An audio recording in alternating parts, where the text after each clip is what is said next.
Hi, everyone. Thanks for joining. We'll get started in just a moment.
All right. Hello and welcome, everyone, to My Vote Counts, a weekly webinar where we talk about all things Michigan elections. My name is Sarah Reinhart, and I am Director of Special Projects at the Michigan Department of State. And during today's session, we will be talking about who's voting in Michigan. So before we get started, we'd like to give you a few really important reminders. You can visit michigan.gov/vote to access all things Michigan's elections and your voter registration information. By visiting that website, which is once again michigan.gov/vote, you can update your voter information. You can check your registration status and information. You can ask for and track an absentee ballot. You can view a sample ballot, and you can find your local clerk and polling place information. All right, an important date for everyone who's viewing to remember, Tuesday, November 8th is the statewide general election here in Michigan. So a couple more important dates for you to remember, some deadlines for the November 8th election. By by Monday, October 24th, you can register to vote online at michigan.gov/vote or by mail. It is also the recommended date to request an absentee ballot to avoid potential mailing delays. It is also the recommended date to return your absentee ballot by mail, also to avoid potential mailing delays. Some more dates here. By Friday, November 4th, by 5 p.m., that is the deadline to request an absentee ballot be mailed to you. Monday, November 7th through 4 p.m., you can vote early in person using an absentee ballot at your city or township clerk's office. And on election day, Tuesday, November 8th, by 8 p.m., you must return your signed absentee ballot by hand to a drop box or to your local clerk's office. And you can register to vote in person at your city or township clerk's office because Michigan is a same-day registration state. All right, so moving on to our topic for today, voter registration in Michigan, I will turn it over to Keela Crane to give us a breakdown of voter registration in Michigan and who is voting. Keela? Awesome. Thanks, Sarah. Good afternoon, everyone. We are excited to talk about voter registration and how we maintain our voter list here in the state of Michigan. So as we have talked about, those persons who can register to vote in Michigan are United States citizens who are Michigan residents who are at least 17 and a half years old when they register, and those who are not currently serving a sentence post-conviction in jail or in prison. Those are the folks who can register to vote in our state. Great. And thanks, Keela. Sorry, I forgot to mention at the top, we do have a Q&A feature during today's presentation. So if you have any questions during the presentation, you can click the Q&A button in Zoom to submit your question. And time dependent, we'll be able to answer your question at the conclusion of today's program. Thanks. Awesome. Thanks, Sarah. And of course, just to clarify, you can register at 17 and a half, but you cannot vote until you turn 18. In 2018, as we know, we passed Proposition 3, which allows for automatic voter registration in the state of Michigan. So anytime anyone conducts a transaction for ID or a driver's license, they are able to register to vote unless they opt out. And that's at our branch stations or at any one of these opportunities here, people are able to register to vote. You can register to vote online, as Sarah has told us each week, at michigan.gov/votes. You can also register to vote at more than 160 self-service stations, across our state. Many of them are in grocery stores. Or you can register to vote by mail using the voter registration application. And a copy of that application is also found on our website. You can also do same-day voter registration. As Sarah told you about, the deadline to do that for this year is that by 8 p.m. on election day, you can register to vote and vote in the same election. And typically, you can either request an absentee ballot when you register to vote with your local clerk's office, or you can, time permitting, go to your local polling location and also vote on election day.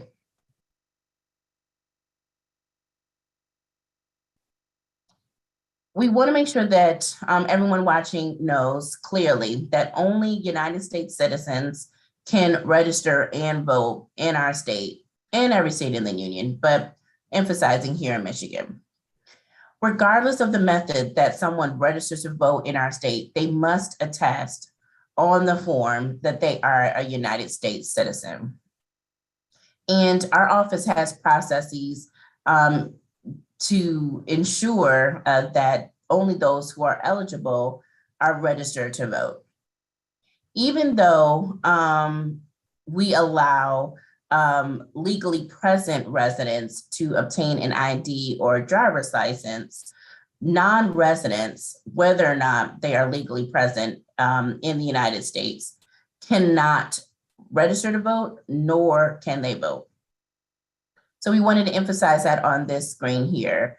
Residents who are undocumented in the United States are not eligible to be issued a state ID or a driver's license in Michigan, nor can they register to vote. So, for those who are eligible, what happens once a citizen is registered to vote? So the information is recorded and securely added to our qualified voter file, or also known as our QVF. The voter's local clerk is notified unless they registered at the local clerk's office already. And then a voter registration card is sent to the voter's confirmed address. And we all know that your voter registration card obtains crucial information that you should know about where you go vote, what district you're in, etc. So how do we maintain the voter registration list? And through many processes, our voter list maintenance is more secure than ever before. We securely record and maintain our voter registration list through the qualified voter file. And under state law, our Department of State is responsible for maintaining a singular file for all of our voter registration for the voter registrations, for administration of elections in our state. Those voters who choose to vote in person at their precinct are checked against the e-poll book, which is an export of the QVF. And the QVF, once again, is managed by our Bureau of Elections, which is housed inside of the Secretary of State's office. There are only a select few people who can actually access the qualified voter file. Those are authorized Michigan State staff, a staff of the Department of State, or local, county, city, and township clerks and their authorized staff. Everyone else is not able to access the QVF. That includes other Michigan Department of State staff, poll workers, or the general public, political parties, organizations, the media, etc. We do want to qualify, right, that again, poll workers receive an export from the QVF for their precinct to be able to check voters in when they come, but they themselves, our precinct election inspectors, do not have access to the QVF. So who is actually on the QVF? In our state, over 8.5 million eligible residents are registered to vote and placed on our QVF. As required by federal law, both active and inactive registered Michigan voters are listed on the QVF. The folks who have registered and who are eligible to vote and are at least 17 and a half years old are also listed on the QVF, as well as registered and eligible Michigan voters who reside out of the state. So those can be military or our overseas residents who are voters in our state. So often a question comes up about how do we update and ensure the accuracy of the QVF. So it is updated anytime an eligible citizen completes a Michigan license or an ID transaction, including renewing their driver's license or state ID, or doing a change of name or address.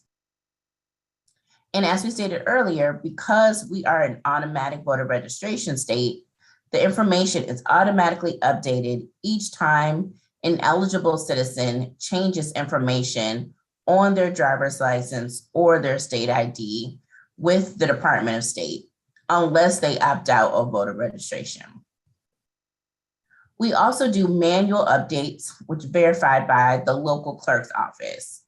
So the clerks will update and add or remove folks from the QVF for their area based upon whether or not they've received change of address information or other information from the Department of State. Also, there is routine voter registration list maintenance performed by the local clerks and the Michigan Bureau of Election in accordance to the National Voter Registration Act.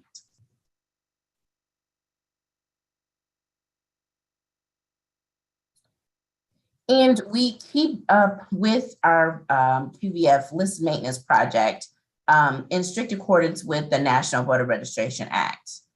In 2019, we signed up to participate with the Electronic Registration Information Center, also known as ERIC, which tracks when voters have moved and re-registered in another state or if they have passed away. And that allows us to ensure that residents are registered in one state at a time. Michigan is also a member of ANVA, which is the American Association of Motor Vehicle Administrators. They also track driver's license activity from state to state and provides a notification when a person has moved and has become licensed in another state. And we also receive a weekly list from the Social Security Administration, their master death file index for people when they have passed away, so that we are able to remove them from the rolls upon receiving notice of their passing.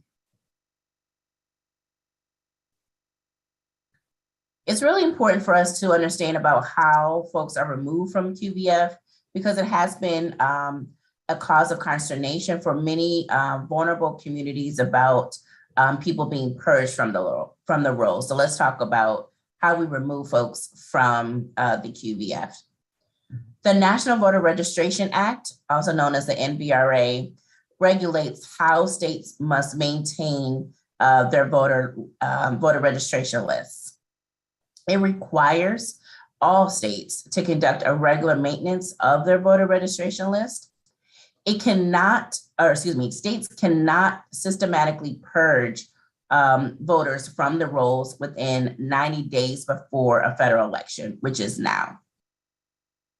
Also, voters cannot be removed unless they have been inactive, for 2 federal elections after the initial indication that they no longer reside in a jurisdiction. So that could be a notice from the United States Postal Service that they have a change of address when, back in the day when we used to send the change of address with that little yellow card.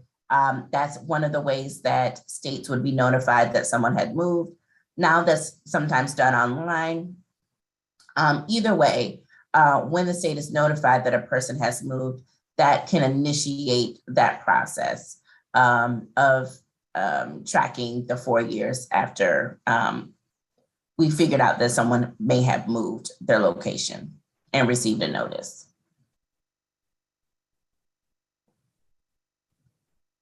So how do we determine or place somebody into inactive status? So once a voter is sent something in the mail trying to check whether or not they reside at that house or apartment, we look to see whether or not they respond. So a card could be sent in the mail either from the Bureau of Elections or a local clerk's office trying to determine whether or not that person actually resides at that location. If the voter does not respond or vote in the upcoming federal election, they are placed in inactive status. And the voter remains in that inactive status for 2 additional federal election cycles, unless they either vote or communicate with their local clerk's office saying, hey, I do live here, or, oh no, I have moved. If the voter remains inactive for 2 federal election cycles after they have placed on inactive status, then their voter registration is canceled. And once it's canceled, then it's upon the voter or the eligible citizen to re-register themselves to vote. So again, in 2019, we signed up to participate in ERIC, which is a nonprofit, nonpartisan, multi-state partnership between dozens of states across the country to verify when a voter relocates between states. ERIC also flags duplicate voter registration between states and identifies eligible voters who have not yet registered in our state. Members of ERIC, which are states, share securely encrypted voter registration information to ensure that registrations are canceled when a voter registers in another state. And the system also uses the death records, similar that we receive from SSA, to flag any deceased voters.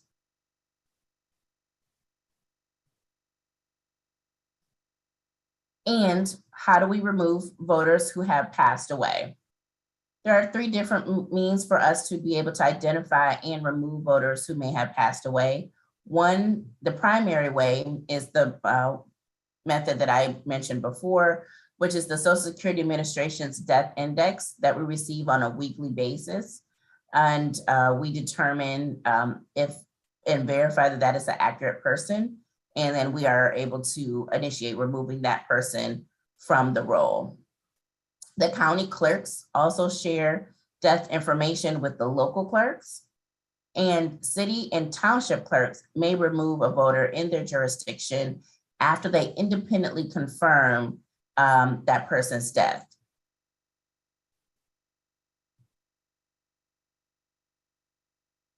Voters who may have died might still remain on a QVF for a limited time, but of course they cannot vote.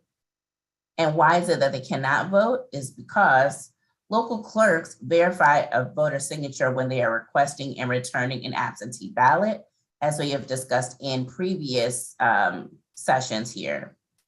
Voters' identity is checked or attested to when voting in person.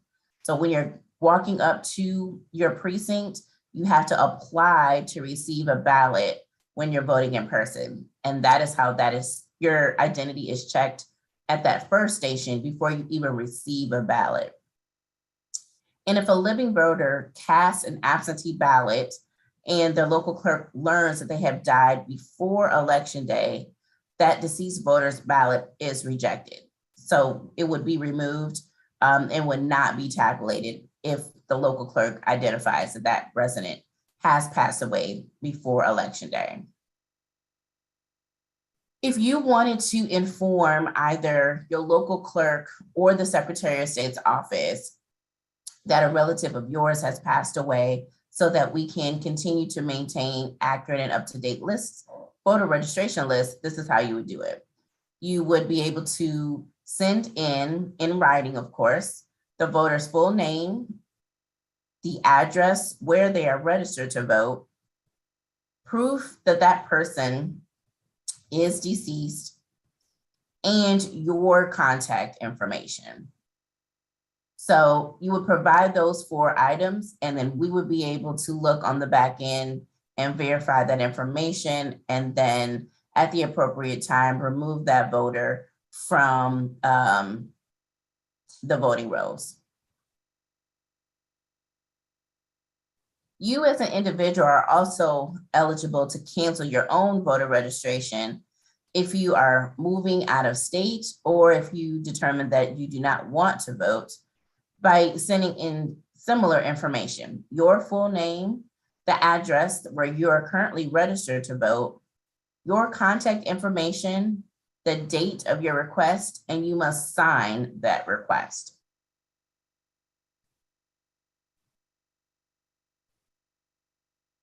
But of course, we want as many people who are eligible and want to participate in our democracy to do so. And we encourage all of you who are eligible in your communities to register and to participate in our democracy. Thanks, Keela. So let's talk about how you can encourage your community to participate in informed civic engagement. There are a couple ways that you can do that. So the first is by making sure that folks are aware that Michigan's elections are secure, accurate, and fair. And as Keela said, when more voters participate in our democracy, it better reflects the will of the people. For decades, Michigan has had one of the best motor voter systems in the country.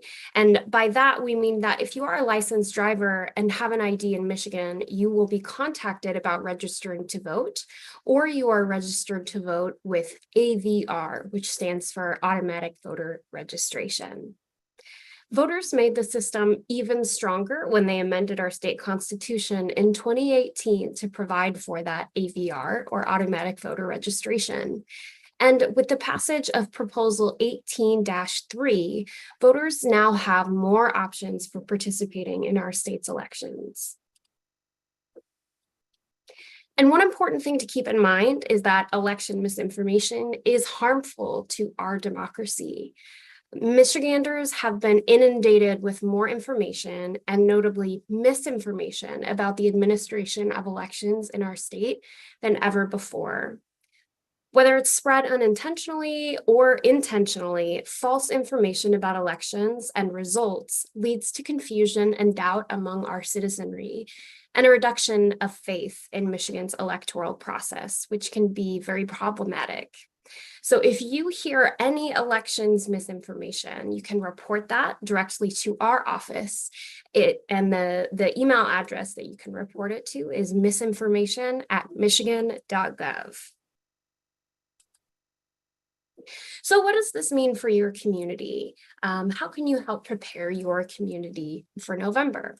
Well, you can prepare for and pre-bunk false information about elections. So what do we mean by pre-bunk? We mean we kind of know or have an idea at this point what types of misinformation we might hear about elections in November based on what we've heard from past elections or what we read in the news. So what you can do is pre-bunk that information by talking about accurate elections information within your community. You can talk with your community and network about where to find trusted, verified, nonpartisan information about elections. And you can visit michigan.gov/SOS Partners in Democracy for additional resources. And that includes flyers, graphics, one-pagers of information, and even scripts for you to film a video about elections. Another thing that you can do is verify the information before you share it on social media. You want to make sure that you check the facts at michigan.gov/SOS fact check. I think we've all been guilty of seeing information online and wanting to share it with our friends because we think it's interesting or maybe it's funny. But you want to make sure that that information that you're sharing, especially if it's about elections, is actually true before clicking that share button. And lastly, you should only share accurate information with your community and among your networks from trusted and verified sources. There are a lot of outlets for information in Michigan and nationally that discuss elections, timelines, deadlines, laws, requirements. So you want to make sure that that information is accurate from a trusted and verified source. So if you see something on social media that looks off or untrue, don't share it. You may know it's not entirely accurate, but others that you share it with may not know that. And one great source that I happen to know of for accurate information is our website, michigan.gov/SOS Partners in Democracy. All right, so that wraps up our presentation. We'll now move on to our Q&A segment. So many of you submitted questions prior to today's session, and we'll go through some of those now. And many of you have also submitted questions live during our presentation. So time permitting, we'll get to as many questions as we can. But if we do not get to your specific question, do not worry. We will provide resources and information in the follow-up email that will be sent out after today's session ends. And it will contain all the information and answers to your questions that you've asked here today. All right, Keela, so if you are ready, we can get started with our first question. All right, ready. Okay, can I use a P.O. box address to register to vote? So you can't use it to register to vote because we need a physical address, but you can use it for a mailing address. Great. Why are there more registered voters on the voter registration list than Michigan residents who are eligible by age, according to the U.S. Census? So if you remember, in Michigan, folks who are 17 and a half can be placed on the QVF. So that is why there may be more residents than what the census says that are 18 years of age or older. Of course, those 17 and a half year old folks cannot vote until they are 18 years of age. Also, we have inactive voters that are still on our QVF per federal laws and regulations. So that could be why you see a higher number than what you may look up on the census. Does the Secretary of State have any proactive registration process for teenagers who got their driver's license when they were under 17 and a half, but will be turning 18 by Election Day? So according to, so for young people, they cannot get onto the QVF until they turn 17 and a half. But of course, we engage with young people in high school to let them know about how to participate in their democracy, and that upon turning 17 and a half, they can register, and we place them on the QVF until they turn 18. Great. Next question. Do I have to update my voter registration address when I move? Yes, you should update your voter registration status when you move. But the good thing is that you're also required to update your driver's license or state ID when you move as well. And so when you do one, you would invariably do the other because of our automatic voter registration opportunity that we have here in the state. So when you update your driver's license and your state ID, it will automatically update your voter registration status unless you opt out to be a registered voter in our state. Right.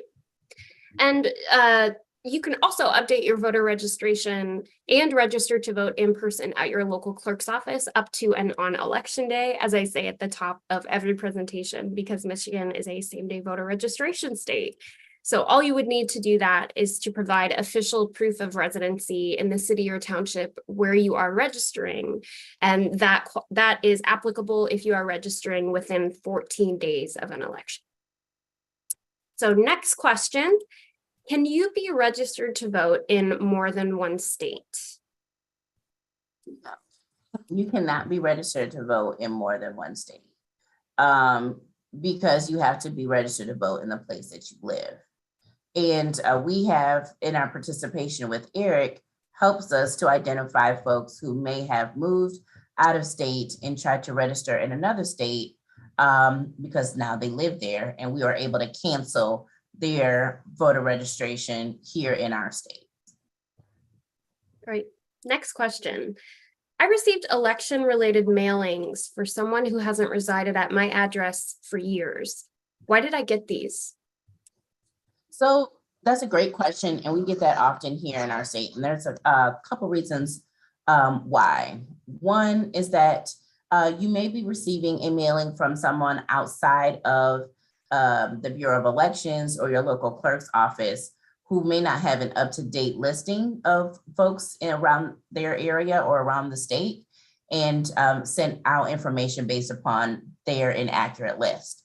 The second reason is that you could have received that information because a person previously lived there and either failed to cancel or update their voter registration information before they moved away, or they may be on our inactive list and have not been fully removed from the QVF because not enough time has passed. So either way, if you do receive information, you can write on that document that the person no longer lives there and send that back to your local clerk's office so that they can be removed from the voting rolls for that particular location. Makes sense. All right, next question. Why would a voter who has passed away still receive an absentee ballot application or election-related mail? Yeah, it's the same kind of rules apply for persons who may have passed away, is that they may remain on the QVF for a little bit of time to allowing the clerks to be able to update their lists, as well as they may receive that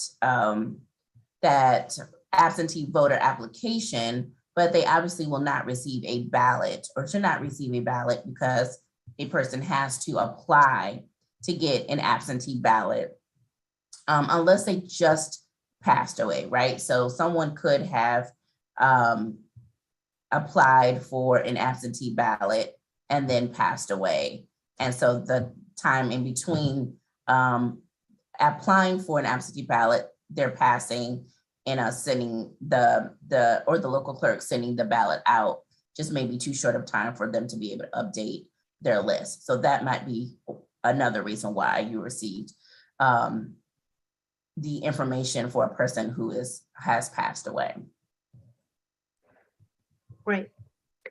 All right. Our next question has to do with some of the misinformation that we often see in Michigan, which we touched on a little bit earlier, how to handle some of that misinformation. And one of the ways is pre-bunking. So we're going to try and do a little bit of that here right now by answering the following question, which is, there seems to be a lot of misinformation around deceased voters on the voter registration list in Michigan. Can you explain why and what is accurate? Yeah, and thanks, Sarah, for that question and for the resident who put it forth to us.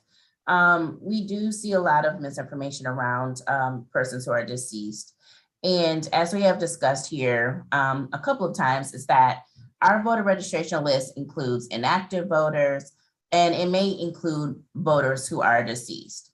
However, of course, voters who have deceased being on the list is very small in percentage of the active, eligible, living people who are on our voter registration list.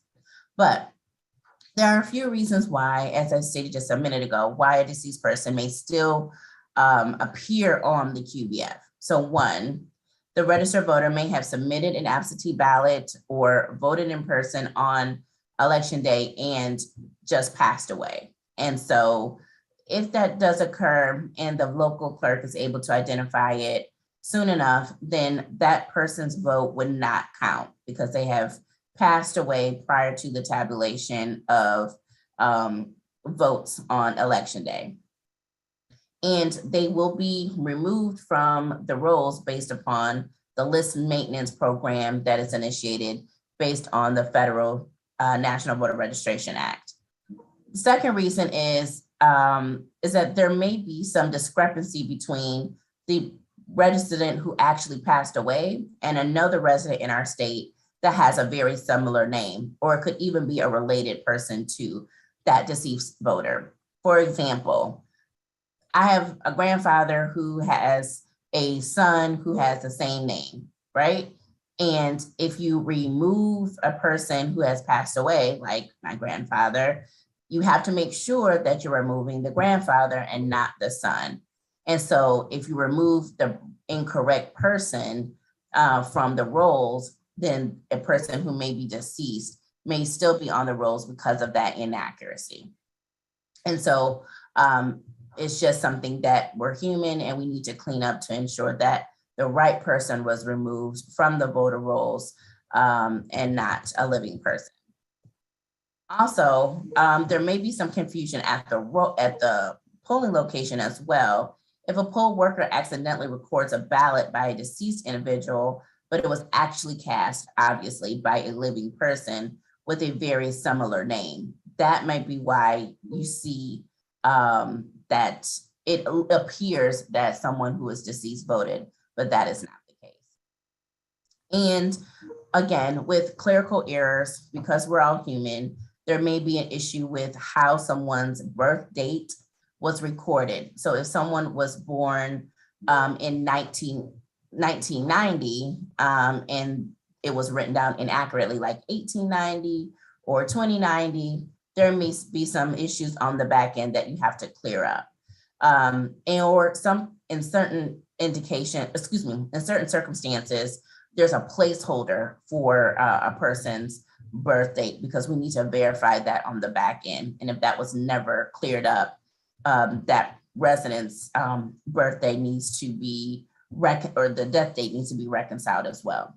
So there could be many different reasons why a person who may have been deceased appears on a voter rolls, but there are several different mechanisms that both we on the state level as well as the local clerk's office do to try to clean up our voter rolls and to remove as quickly as possible people who may have deceased in our state so that our voter rolls are clear and accurate. Great. Thank you, Keela. That was a lot of very valuable information, and really appreciate you breaking that down and explaining why it may be that we hear this misinformation repeatedly. So now everyone who's watched Keela's presentation here today knows the facts and can help contribute to pre-bunking some of that misinformation in our state. So we do have time for one more question. We got a question, is it possible to get the underlying artwork from the flyers and such for us to use for our local voter items? And I can take that one. The answer is yes, absolutely. In fact, we encourage it. You can visit michigan.gov/SOS Partners in Democracy. And we have a ton of resources available for you and anyone to use, whether you're a local clerk and you want to use it in your clerk's offices, whether you're an individual and you just want to share it on your social media or with your family and friends, or whether you're a nonprofit or organization and you want to share it among your network and supporters or volunteers. Please feel free to use our materials so you can make sure that you're sharing accurate and reliable information. So that is the final question that we have time for today. Again, if we didn't get to your question, not to worry, we'll send additional resources out to you after today's meeting, so you can find the answer to your question located on our website. So I want to thank everyone for attending today's session. We appreciate your time. We appreciate you joining us here today. Sessions for September have just been posted on the online sign-up form. So if you would like to sign up for some of our sessions in the coming months, you can visit our sign-up form and input your information and register for those sessions. Thank you again, everyone, and be well.